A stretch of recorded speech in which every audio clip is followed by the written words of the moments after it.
दोस्तों, शालिनी भक्ति सागर में आपका बहुत बहुत स्वागत है। पिछले वीडियो में आपने 11 अवतार शिव के श्रवण किए ही होंगे और उनमें सारे अध्याय और सारे अवतार बहुत अच्छे हैं। सुनने में बहुत आनंद आया होगा आपको। और आपकी वजह से ही मैंने शिव लीला अमृत 11वां अध्याय 1 साल पहले डाला था, तो आज उसके 3 लाख के आसपास व्यूज़ आए हैं। मेरा चैनल मोनेटाइज हुआ है, इसलिए आपका मैं धन्यवाद करना चाहती हूँ। और आगे भी और फॉरवर्ड करें ताकि मैं अच्छे अच्छे पुराण इसमें डाल सकूँ।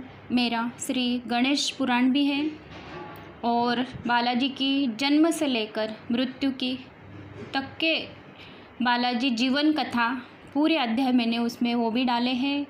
और श्री शिव लीला अमृत कथा सार इनके 15 अध्यायों की ऑडियंस ने आज्ञा की थी, तो मैंने वो भी डाल दिए हैं। और अभी श्रावण के इस महीने में शिव के महापुराण पवित्र ये भी अध्याय बहुत अच्छे से डालने की कोशिश कर रही हूँ। और आशा है कि आप लोगों को पसंद आएंगे और आप लाइक ज़रूर करेंगे शिव जी के नाम से और शेयर भी करेंगे, ये मुझे आपसे आशा है। तो दोस्तों, धन्यवाद मेरा चैनल मोनेटाइज करने के लिए। मैं आपका सबके आभारी हूँ। तो आज हम शिव महापुराण की शुरुआत करते हैं फिर से। तो 7 संहिता हैं।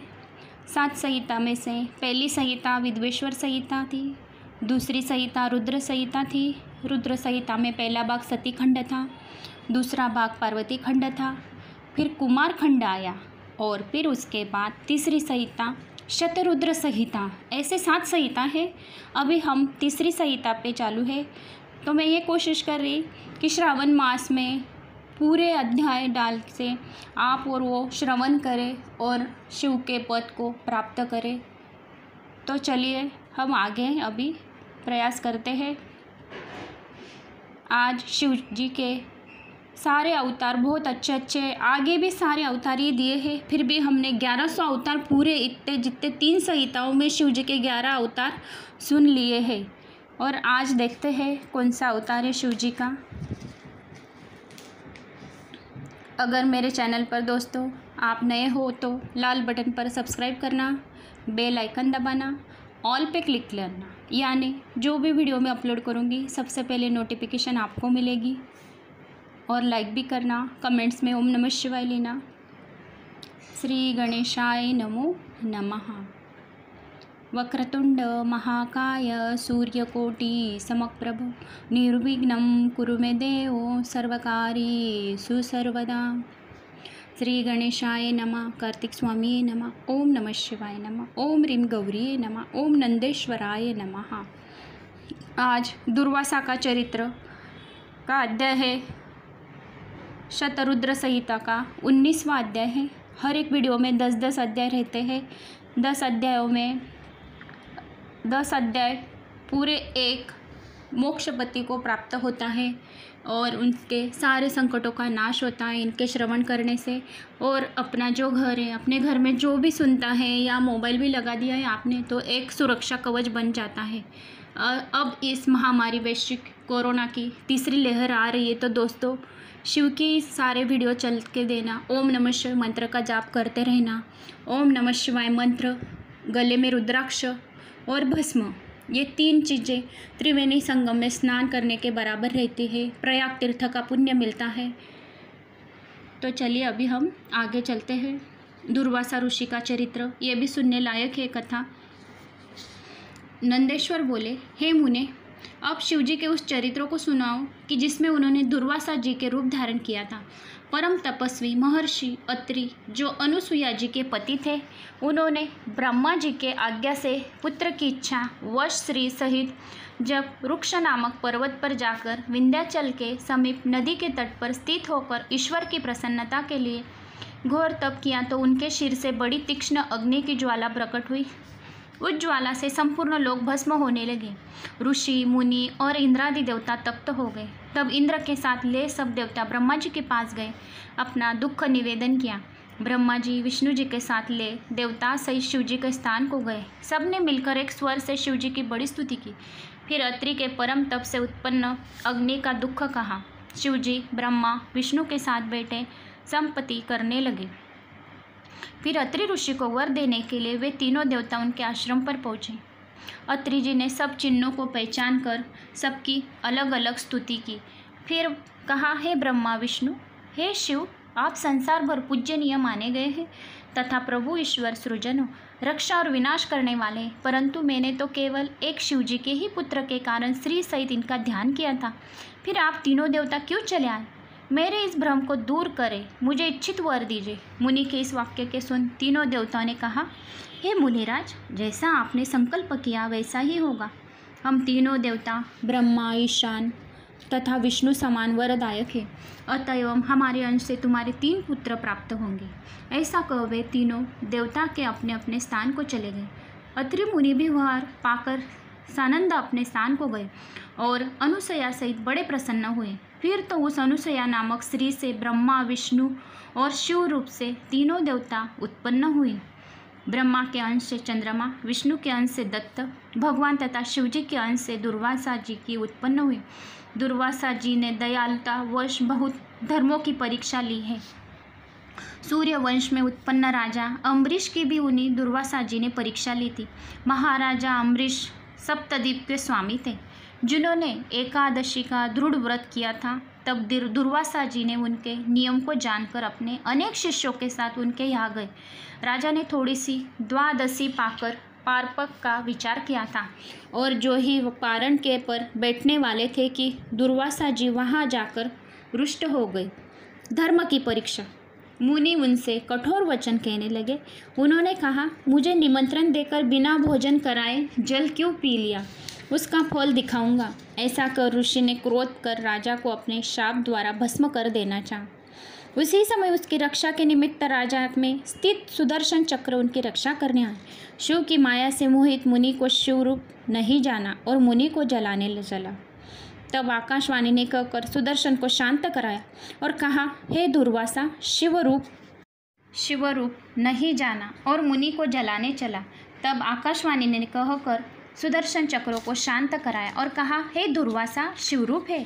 सुदर्शन चक्र को शिवजी ने ही विष्णु के लिए दिया है, फिर यह शिवजी पर क्यों आक्रमण करता है? सुदर्शन शांत हो गया। राजा अम्बरीश ने दुर्वासा जी के शिवजी का अवतार समझ उन्हें प्रणाम किया। शिवजी के अंश से उत्पन्न दुर्वासा जी बड़े प्रसन्न हुए, उनके घर इच्छित भोजन करने गए। इसी प्रकार एक बार इन दुर्वासा जी ने रामचंद्र जी की भी परीक्षा ली। काल रूप दुर्वासा जी से रामचंद्र जी ने नियम किया था कि हमारे तुम्हारे संवाद में कोई ना आने पावे। तब एक समय जब वे दोनों महानुभाव एकांत में बैठे वार्तालाप कर रहे थे कि लक्ष्मण वहाँ चले गए। इससे रामचंद्र ने अपने प्रण के अनुसार शीघ्र ही उन भाई लक्ष्मण को त्याग दिया था। रामचंद्र के इस दृढ़ नियम से दुर्वासा जी प्रसन्न हो गए और उन्होंने उन्हें वरदान दिया था। इसी प्रकार उन मुनि श्रेष्ठ ने श्री कृष्ण जी के भी नियम की परीक्षा ली थी और जब विष्णु भगवान भूमि का भार उतारने के लिए वसुदेव जी के पुत्र हुए तो ब्राह्मणों की भक्ति कर वे नित्य ही बहुत से ब्राह्मणों को भोजन जिमाते रहे। तब श्री कृष्ण जी ब्राह्मणों के बड़े भक्त हैं, ऐसी प्रसिद्धि सुनकर वे उनकी परीक्षा लेने गए। तब श्री कृष्ण जी रथ जोते उसमें रुक्मणी को बैठाकर चले तो दुर्वासा जी ने पहुंचकर कृष्ण जी से प्रसन्न होकर उन्हें यह वर दिया था कि तुम्हारे अंग व्रज के समान हो जाएंगे। ऐसे ही जब एक समय दुर्वासा जी ने नग्न हो जल में स्नान कर रहे थे तो उन्हें नंगा देख द्रौपदी ने अपनी साड़ी का वस्त्र फाड़कर उन्हें शरीर ढकने को दिया था। वह वस्त्र जल में बहता हुआ उनके पास पहुंच गया। दुर्वासा जी ने उसे उठाकर उससे अपना गुप्तांग ढक लिया और द्रौपदी को उस वस्त्र को एक टुकड़े के स्थान पर उनको वस्त्र के बढ़ने का वर दिया था, जिस वरदान से द्रौपदी ने पांडवों को सुखी किया। इसी प्रकार दुर्वासा जी ने बहुत से अद्भुत चरित्र किए हैं, जिसे सुनकर मनुष्य धन तथा आयु पाता है और अपने मनोरथों को पूर्ण करता है। जो मनुष्य दुर्वासा जी का इस चरित्र को भक्तिपूर्वक आनंद से सुनता है तथा औरों को भी सुनाता है तो इस लोक तथा परलोक में सुख पाता है। अभी हनुमान अवतार शिव जी का। नंदेश्वर बोले, हे मुने, अब इसके आगे हनुमान जी का चरित्र सुनो। इस चरित्र में परमेश्वर जी शिव जी ने रामचंद्र जी पर प्रेम करके उनका परमाहित किया है। और एक समय जब शिव जी ने विष्णु जी के परम मोहिनी रूप देखा तो लीलावश में काम से बड़े व्याकुल हुए और रामचंद्र जी के कार्य के लिए अपना वीर्यपात कर दिया। सप्तर्षियों ने उस वीर्य को पत्ते पर स्थापित कर गौतमी को पुत्री के कर्ण द्वारा रामचंद्र जी के कार्यार्थ में उसने अंजनी में प्रवेश कराया। फिर तो उस वीर्य से महाबली और पराक्रम युक्त वानर शरीर वाले हनुमान जी शिव जी से उत्पन्न हुए। तब हनुमान जी ने अपने बाल्यकाल में ही सूर्य को कोई लघु फल जानकर उसे खाने दौड़े, परंतु जब देवताओं ने विनती की तो सूर्य को छोड़ दिया। देवता और ऋषियों ने उन्हें महाबली शिव का अवतार समझा, बहुत से वरदान दिए। हनुमान जी प्रसन्न हो अपनी माता के पास गए, सब वृत्तांत कहा। फिर बिना यज्ञ ही उन्होंने सूर्य को सब विद्याएं पढ़ी। फिर माता की आज्ञा से सूर्य के अंश से उत्पन्न सुग्रीव से मिले। सुग्रीव अपने बड़े भाई द्वारा अपनी स्त्री के हरण से महान दुखित हो ऋषमुख पर्वत पर रहता था। हनुमान जी ने सुग्रीव के पास रहने लगे, उसके मंत्री हो गए, सब प्रकार उसका हित करने लगे। इधर भारिया जानकी हे हरण के दुखी रामचंद्र अपने भाई लक्ष्मण के साथ वहाँ पहुँचे, उनके साथ उसकी मित्रता हुई। रामचंद्र ने भाई की स्त्री भोगने वाली पापी और अभिमानी बाली नामक वानर राज को मार डाला। फिर उन बंद्रेश्वर हनुमान को वानरों के साथ ले सीता जी को खोज की और यह जाना कि जानकी जी लंका में गई है। तब औरों को तरने से अयोग्य समुद्र को शीघ्र ही लांघकर वहाँ से लंकापुरी को गमन किया। वहाँ जाकर उन्होंने पराक्रम पूर्ण बड़ा ही अद्भुत चरित्र किया। जानकी जी को उनके स्वामी रामचंद्र जी को समाचार सुनाया। सीता जी का शीघ्र ही शोक दूर किया। फिर रावण की वाटिका को उजाड़ा। वे राक्षसों को मार जब रामचंद्र के पास लौटे तो रावण को दूतों को ब्रह्मफास द्वारा बांधकर उनकी पूंछ में वज्र लपेट तेल गिरा, उसमें आग लगाई, बहुत सा कष्ट देना चाहा। इससे कुपित हो उन्होंने कूद कूद कर कौतुकी से संपूर्ण लंका को जला दिया। केवल एक राम भक्त विभीषण के घर को छोड़ दिया। फिर समुद्र के कूद अपनी पूंछ बुझा। शिव के अंश से रामचंद्र जी के पास आए और सीता जी ने तो शिरमणि उन्हें दे दी थी, उसे रामचंद्र जी को दिया। और फिर रामचंद्र जी की आज्ञा से वानरों सहित पर्वतों लाकर समुद्र में पुल बांध रामचंद्र जी के विजया से शिवलिंग की प्रतिष्ठा करवाकर पूजन किया तथा शिवजी से विजय कर ले रामचंद्र ने लंका को घेर लिया। वहाँ वीर हनुमान बहुत से दैत्यों को मारकर रामचंद्र की सेना की रक्षा की तथा शक्ति से घायल लक्ष्मण संजीवनी बूटी लाकर जिलाया। यह सब उनमें महादेव जी का अंश था, जिससे प्रभु हनुमान जी ने लक्ष्मण सहित रामचंद्र को सुखी किया और उनकी रक्षा की। महाबली हनुमान ने कुटुंब सहित रावण को नष्ट किया और परिश्रम रहित वो सब देवताओं को सुख किया। फिर ऐरावण को मार लक्ष्मण सहित राम को लाए तथा रामचंद्र का सब कार्य शीघ्रता से करते रहे। दैत्यों को मारते हुए अनेक लीलाएं की उन्होंने रामचंद्र को सुखी किया। हे तात, यह आख्यान धनदायक, यशवर्धक और सर्वकामदायक हनुमान जी का चरित्र तुमसे कहा है।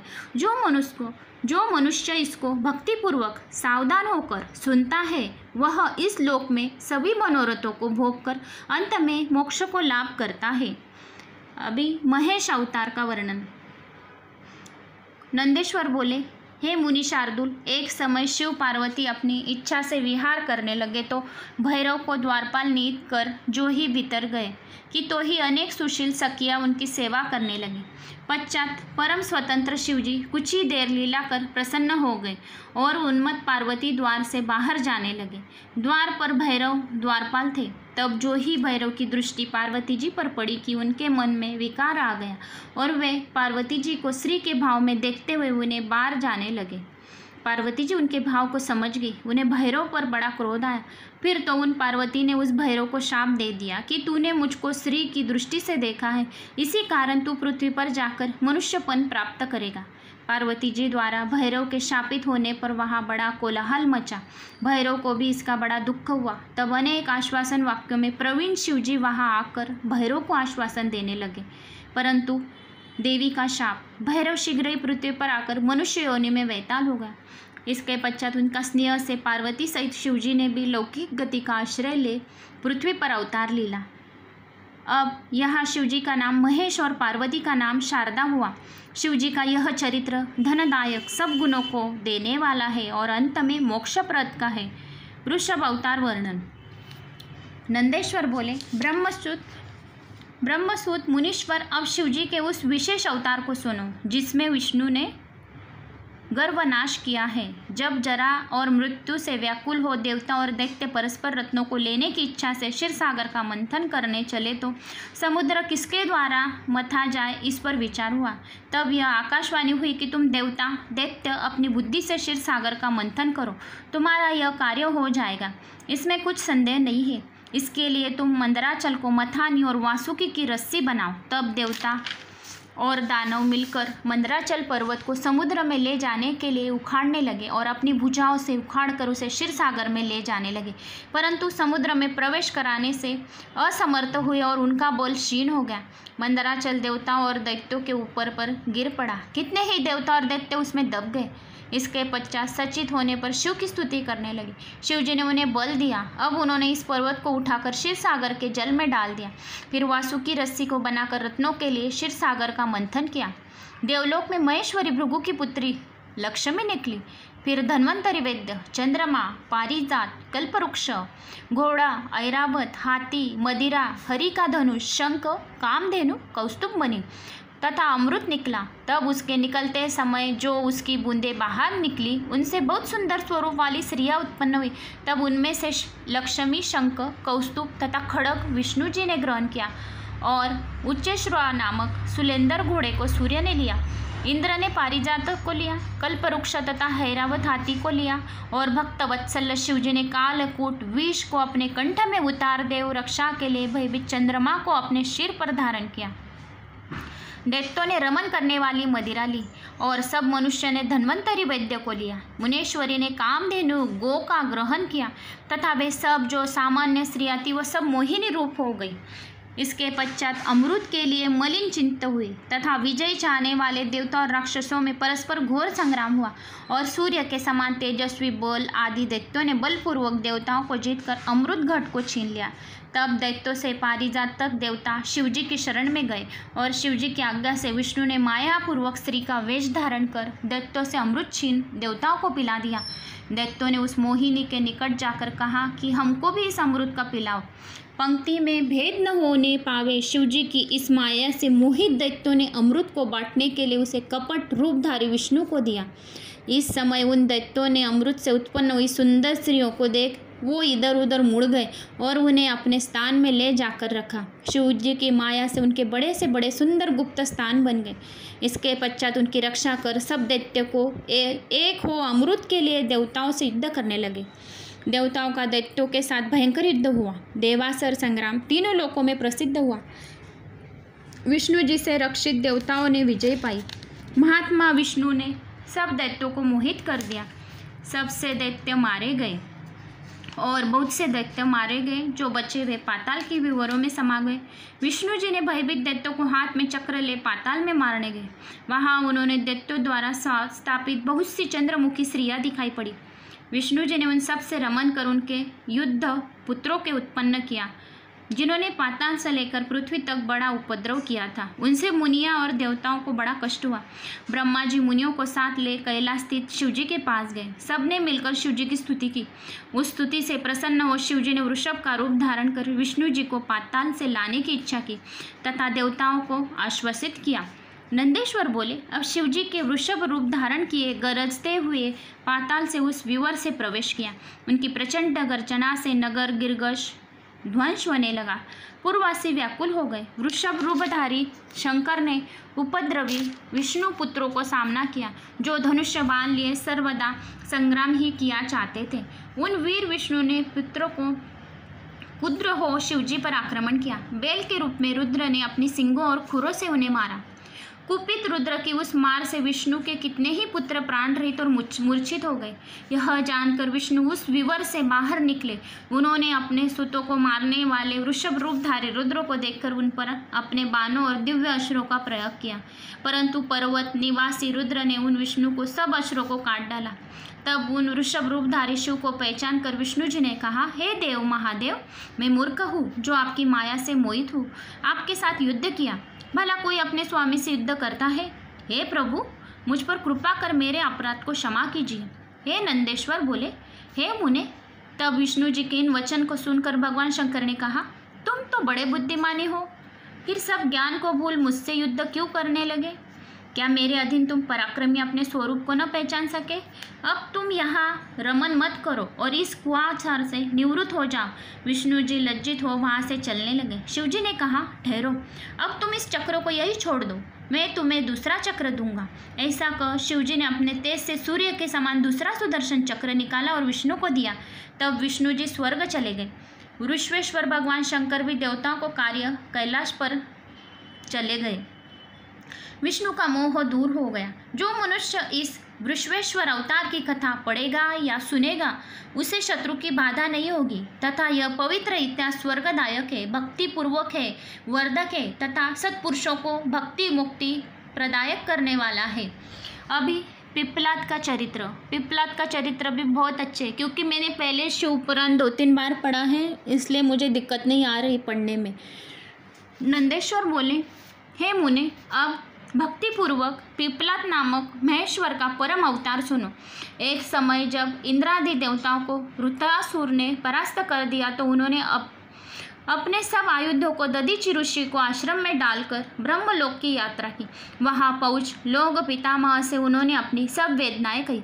ब्रह्मा जी ने क्षण भर मौन हो विचार कहा कि इसलिए आप लोग महर्षि दधीचि के पास जाकर उनकी आस्थाएं की याचना करो, क्योंकि उन्होंने शिवजी की आराधना कर अपनी हड्डियों को व्रत से कठोर होने का वर प्राप्त किया है। जब उनकी हड्डियां मिल जाएगी तब उनसे व्रज का निर्माण कर वृत्त को मारा जाएगा। नंदेश्वर ने कहा, ब्रह्मा जी, इन वचनों को सुनकर बृहस्पति आगे कर इंद्रादि देवता दधीचि ऋषि को आश्रम पर पहुँचे और सब ने हाथ जोड़कर उन्हें दंडवत प्रणाम किया। तब देवताओं को इस आगमन की अभिप्राय जानकर ऋषि ने अपनी सुवर्चा को आश्रम के भीतर भेज दिया और इंद्र के आगमन का कारण पूछा। इस पर स्वार्थ साधक इंद्र ने अपना अभिप्राय कहा। महर्षि दधीचि ने सोचा, परोपकार से बढ़कर दूसरा धर्म नहीं। उन्होंने शिवजी का ध्यान कर अपना शरीर त्याग दिया। पुष्पों को वर्षा हुई। देवता विस्मित हो गए। इंद्र ने कामधेनु द्वारा शीघ्र ही ऋषि की सब अस्थियां निकलाकर त्वष्टा से उनका अस्त्र बनाने को कहा। त्वष्टा की आज्ञा से विश्वकर्मा ने सुदृढ़ व्रजमय अस्त्र बनाए। शिवजी की आज्ञा से उनकी तेज से वृद्धि को प्राप्त कर उन्हें व्रज लेकर क्रोध होकर वृत्रासुर पर इसका प्रहार किया। जिस प्रकार रुद्र ने काल पर किया था, फिर तो इंद्र ने पूर्णतः सनंद हो गए। उस व्रज से वृत्रासुर की पर्वत पर शिखर की तरह काट डाला।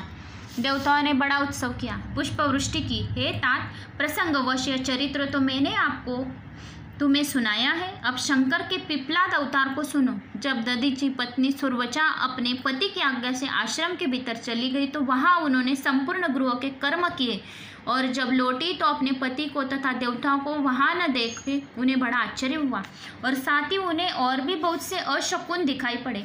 ऋषि पत्नी सुवर्चा देवताओं के हृदय को जानकर परम क्रुद्ध हुई और शाप देने लगी। उन्होंने सब देवताओं को पशु होने का शाप दे दिया था। पश्चात चिंता बना उसमें जलने वाली थी। तब शिवजी से प्रेरित आकाशवाणी आश्वासन देते हुए सुवर्चा से कहा, हे प्राज्ञ, तुम ऐसा न करो। मुनीश्वर का तेज तुम्हारे हृदय में विराजमान है, उसको यत्नपूर्वक उत्पन्न करो।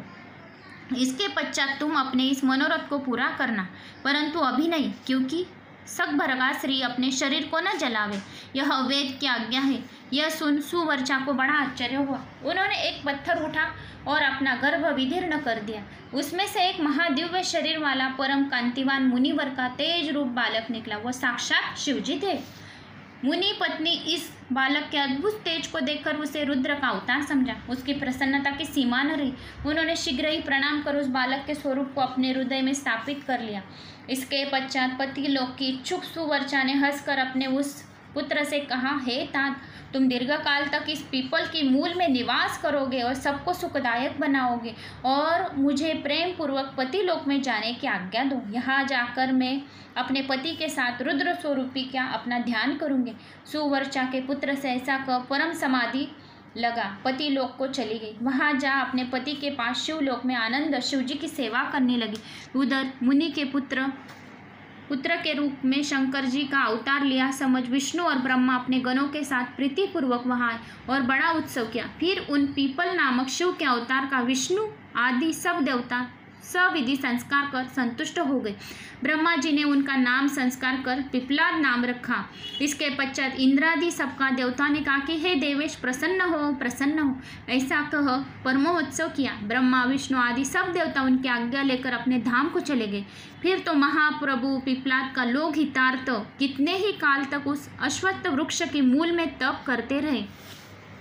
नंदेश्वर बोले, इस प्रकार पिप्लाद ने संसार में निवास कर धर्म की स्थापना की। तब उस अवस्था में उन्होंने जो लीलाएं की उसे सुनिए।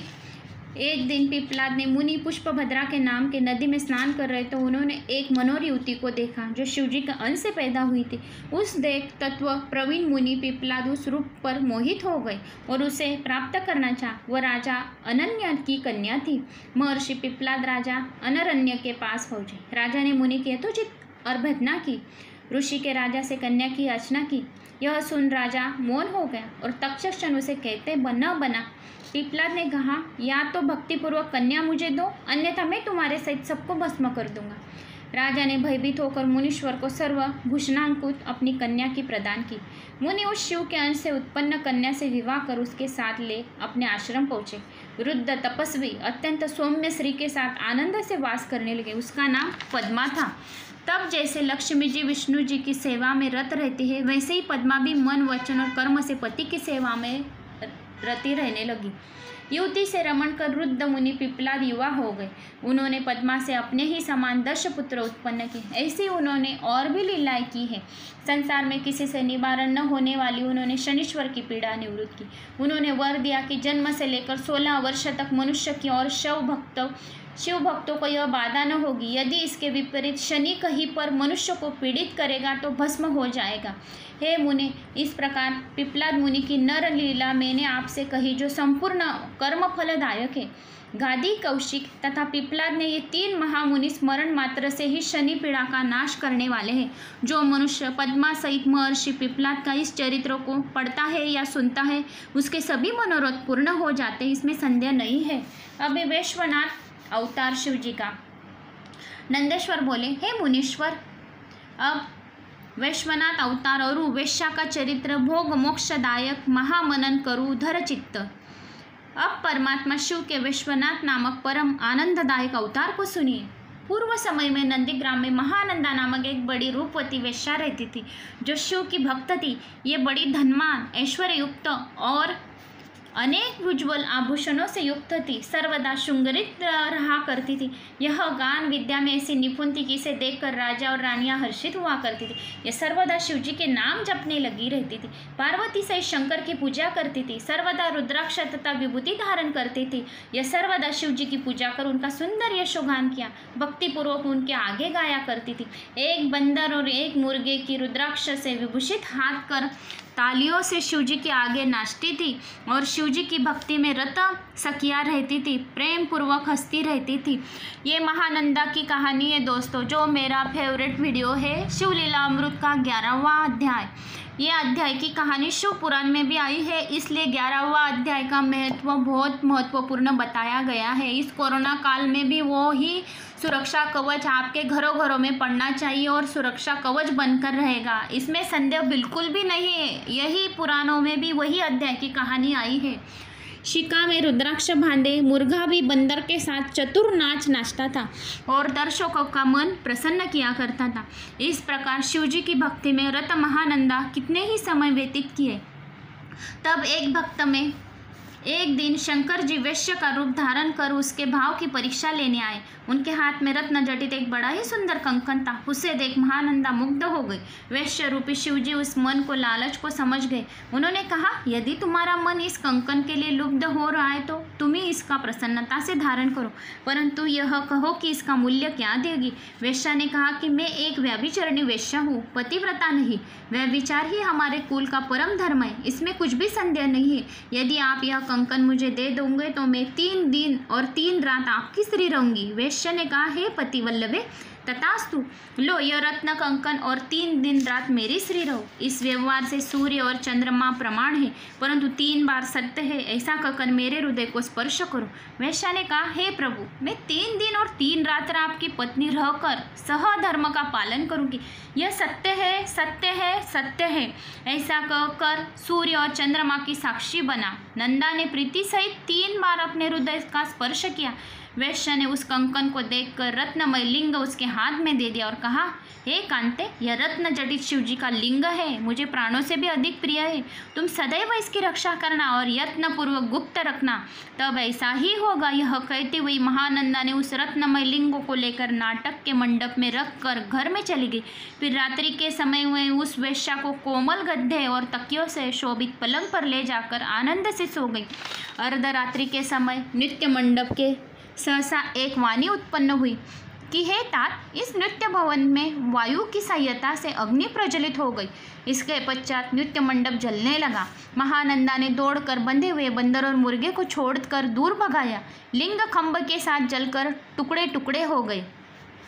उसे जला देख वह वैश्य और वेश्या बड़े दुखी हुए। उन्होंने कहा, मेरे प्राणों से भी प्रिय शिवलिंग जल गया, अब मैं रहकर क्या करूँगा। हे भद्रे, तुम अपना भृत्यों से मेरी चिता बनवा दो, मैं अग्नि में प्रवेश कर जाऊँगा। यह ब्रह्मा, विष्णु और महेश भी आकर मना करे तो मैं नहीं मान सकता। वेश्या ने अपने भृत्यों से आज्ञा दी, चिता बनवा दी। परम कौतुकी शिवजी अग्नि की परिक्रमा कर सब मनुष्यों को देखते अग्नि में प्रवेश कर गए। वेश्या विस्मित हो गई, उसे बड़ा खेद हुआ। उसने कहा कि मैं 2-3 दिन उस वेश्या के पास रहने वाली थी, परंतु मेरी थोड़ी सी असावधानी से शिवजी के व्रती वेश्या मर गया। अतएव मैं इसके साथ ही अग्नि में प्रवेश कर जाऊँ, तभी इच्छा है। सत्य से परम गति होती है, सत्य ही स्वर्ग और अपवर्ग देने वाला है, सत्य में ही सब कुछ प्रतिष्ठा है। यह सुन लोगों ने उस प्राण त्यागने के लिए मना किया, परंतु उसने अपना सारा धन ब्राह्मणों को दान कर दिया तथा स्वयं प्रज्वलित अग्नि में कूदने लगी। तब उसी समय अपने चरणों में उसका मन हुआ। देख विश्वात्मा शिव प्रकट होकर उसको अपना मना किया। उस समय त्रिलोचन शिवजी चंद्रकला भूषणधारी करोड़ों सूर्य और चंद्रमा के समान प्रकाश युक्त महानंदा समक्ष अपने दिव्य रूप को प्रकट हुई। तब उन कांतिमन शंकर को देख नंदा स्तब्ध खड़ी रह गई। अत्यंत भयभीत, विहलमना, कंपित तथा मूर्ख सी खड़ी हुई। नंदा के नेत्रों से अश्रु प्रवाह होने लगा। तब उसे धैर्य दे उस पर हाथ रखकर शिवजी ने कहा, मैं तेरी सत्यता और धर्म, धैर्य और निश्चल भक्ति से प्रसन्न हूँ, जो चाहे वर मांगो। वेश्या ने पार्वतीनाथ शंकर से कहा, मुझे न तो भोगों की इच्छा है और न ही स्वर्ग की, मैं तो केवल आपके चरण कमलों की स्पर्श चाहती हूँ। मेरे जितने साथी भृतादि है उनको आपका दर्शन चाहिए। अंत एवं मेरे साथी इन सबको भी आप अपना परम पद को ले चले। शिवजी का एवं अस्तु कहा और उन सबको अपने परम पद को भेज दिया। यह विश्वनाथ अवतार की भक्तों की कथा है, सर्वदा सुखदायक और मोक्षदायक है। अभी है द्विजेश्वर अवतार, सुखदायक, जग में महाद्विजेश्वर अवतार, राज परीक्षा लेने में हित शंभु भय साकार। नंदेश्वर बोले, हे तात, परमात्मा शिव का द्विजेश्वर अवतार सुनो, जो सज्जनों का सुखदायक है और परम कल्याणकारी है। हे तात, जिसे भद्रायु नामक राजा का वर्णन किया है और जिस पर ऋषभि रूप से भगवान शंकर ने कृपा की थी, उसकी धर्म की परीक्षा लेने के लिए शंकर जी ने द्विजेश्वर अवतार धारण किया था, वही कथा मैं कहता हूँ, ध्यान देकर सुनो। ऋषभ के प्रभाव से प्रभु ने क्षत्रियों को युद्ध में जीता और सिंहासन के प्राप्त कर भद्रायु को उत्पन्न किया। समय आने पर उसने चंद्रागन की पुत्री सिमितिनी की अपनी पत्नी बनाया। तब एक समय वह बसंत ऋतु को पाकर सघन वन में विहार करने लगे तो पार्वती सहित भगवान शंकर उस धर्म की दृढ़ता की परीक्षा के लिए वहां जाकर विहार करने लगे और शंकर उस वन में जाकर द्विजदंती हो गए और तथा मयामय सिंह प्रकट कर उसके भय से स्वयं भयभीत हो भद्रायु के पास भाग कर गए। दोस्तों, ये भद्रायु की कथा है। शिवलीला अमृत कथा सार इनका 6वां या 7वें अध्याय में इसका कथन हुआ है और मैंने किया है। अगर आपने श्रवण किया होगा तो ये अध्याय, ये पुराण का वीडियो भी आपको समझ में आ जाएगा। भद्रायु के पास भाग कर गए और कहा कि इस शार्दुल से हमारी रक्षा कीजिए। यह सुनते ही उस नृपतेश्वर ने जो ही धनुष को उठाया और व्याघ्र को मारना चाहा, तो ही उस मायामय सिंह ने झपट कर उस ब्राह्मण स्त्री को खा लिया। वही स्त्री, हे नाथ, हे कांते, हा हा कर शंभु हा जगतगुरु कहती रही। तब तक राजा ने उस सिंह पर तीक्ष्ण बाणों का प्रहार किया, परंतु उससे कुछ भी व्यथा न हुई और वह स्वच्छदानंद उस स्त्री को भाग ले गया। तब व्याघ्र और द्वारा स्त्री अपहरण किए जाने पर ब्राह्मण बार बार रोने लगा और माया से बहुत काल तक ईश्वर ब्राह्मण को रोता ही रहा। फिर राजा ने भद्रायु से बोला, हे राजन, तुम्हारे बड़े बड़े आयुध कहाँ है? तुम्हारे पराक्रम का कहाँ फल है? क्या तुम जंगली जानवरों को घातक भी निवारण करने में असमर्थ हो? दुख से रक्षा करने क्षत्रियों का धर्म है। जब कुलोचित धर्म ही नष्ट हो गया तो जीवित रहने से क्या प्रयोजन है तुम्हारा? धर्मात्मा राजा लोग शरणागतों के अपने प्राणों से और धन से भी रक्षा करते हैं। इसके बिना वह मृतक के समान है। जो दुखी की रक्षा नहीं करता उसका जीवित रहना, उसका मरना ही श्रेष्ठ है। इसी प्रकार यह धनी दान से रहित है, गृहस्थमा उनके भिक्षु से रहना श्रेष्ठ है। कृष्ण अनाथ और दीन की रक्षा न करने से बुद्धिमान को विष खा लेना चाहिए या अग्नि में प्रवेश कर लेना चाहिए। नंदेश्वर बोले, तब इस प्रकार उस ब्राह्मण द्वारा अपने सत्व की निंदा सुनकर राजा शोकाकुल हो गया और अपने दुर्भाग्य के प्रति पश्चाताप करने लगा। उसने कहा, आज प्रारब्धवश मेरा पौरुष नष्ट हो गया है, आज मुझे घोर पाप लगा है और हाँ, मेरा कुलोचित धर्म नष्ट होगा। अब मैं इसे मृत श्री वाले शोकाकुल ब्राह्मण के लिए अपने प्रिय प्राणों को त्याग कर इन्हें शोक रहित करूँगा। राजा भद्रायु मन में ऐसा निश्चित कर ब्राह्मण के चरणों में गिर पड़ा और उन्होंने संतोष देने लगा। उसने कहा कि मैं अपनी रानी सहित अपना सब राजपाट अपने चरणों में निछावर करता हूँ। तब तथा इसके अतिरिक्त भी आपकी और जो इच्छा है वह कहिए। ब्राह्मण ने कई बातें कहकर उस राजा से कहा कि मेरी स्त्री नहीं है, तुम अपनी प्रधान स्त्री दे दो। इस पर राजा ने कहा, मैं और तो सब कुछ दे सकता हूँ, परंतु स्त्री नहीं। फिर पर स्त्री सेवन तो घोर पाप है। अन्य पाप तो प्रायश्चित से नष्ट हो जाते, किंतु पर स्त्री उपभोग से अर्जित पाप कदापि नहीं धुल सकता।